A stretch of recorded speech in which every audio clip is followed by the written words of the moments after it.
जन्म लेते ही जिस बच्चे को माता पिता ने 3 मुट्ठी चावल के बदले बेच दिया था, कैसे वही बालक अपनी जवानी की दहलीज पर कदम रखने के साथ ही भारतीय स्वाधीनता आंदोलन का फांसी पर झूलने वाला पहला क्रांतिकारी बना। नमस्कार दोस्तों, मैं मनोज शर्मा बात कर रहा हूं मां भारती के उस लाडले की, जिसने मात्र 18 वर्ष की उम्र में फांसी का फंदा चूमकर देश के लिए सर्वोच्च बलिदान दिया। यह कहानी है खुदीराम बोस की। वह खुदीराम बोस जिसने छोटी सी उम्र में ब्रिटिश साम्राज्य की बुनियाद हिलाकर रख दी। 3 दिसंबर 1889 को बंगाल के मेदिनापुर में एक सामान्य से परिवार में वह चिराग प्रदीप्त हुआ जिसकी आभा से भारतीय स्वाधीनता आंदोलन को एक नई रोशनी मिली। इसे अंधविश्वास कहें या कोई टोटका कि जब खुदीराम बोस का जन्म हुआ तो उसके पिता ने उसे अपनी ही बेटी को 3 मुट्ठी चावल के बदले बेच दिया था। कारण यह था कि खुदीराम से पहले जन्मे उनके 2 बेटे जन्म के कुछ समय बाद ही मृत्यु को प्राप्त हो गए थे। ऐसा इस बच्चे के साथ ना हो, इसलिए खुदीराम के पिता ने यह कदम उठाया। दोस्तों, बंगाल में चावल को खुदी कहा जाता था, इसलिए इस बच्चे का नाम खुदीराम रखा गया। खुदीराम मात्र 6 वर्ष के थे जब उनके माता पिता का देहांत हो गया। उसके लालन पालन की संपूर्ण जिम्मेदारी उसकी बड़ी बहन ने संभाली। दोस्तों, घटना वर्ष 1905 की है, जब अंग्रेजी शासन ने बंगाल का विभाजन किया। 9वीं कक्षा में पढ़ने वाले खुदीराम को अंग्रेजों का यह कदम शूल की तरह चुभा और अंग्रेजों से इंतकाम लेने के लिए युगांतर पार्टी नामक क्रांतिकारी दल में वह शामिल हो गए।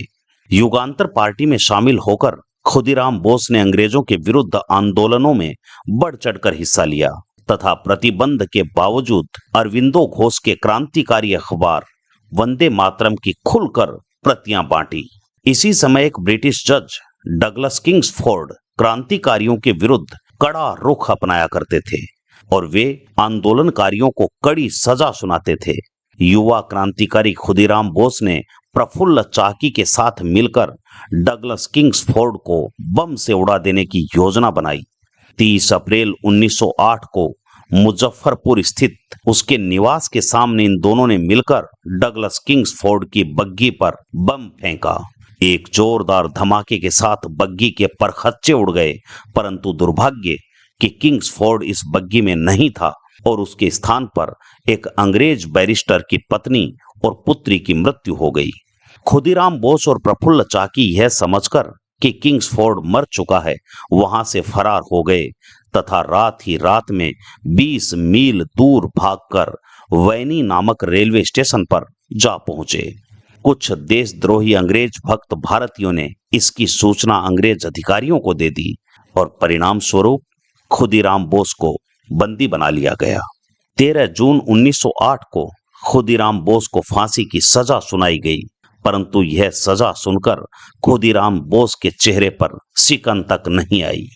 आगे चलकर 11 अगस्त 1908 को वह महान क्रांतिकारी स्वाधीनता आंदोलन के इतिहास का फांसी पर झूलने वाला पहला क्रांतिकारी बना।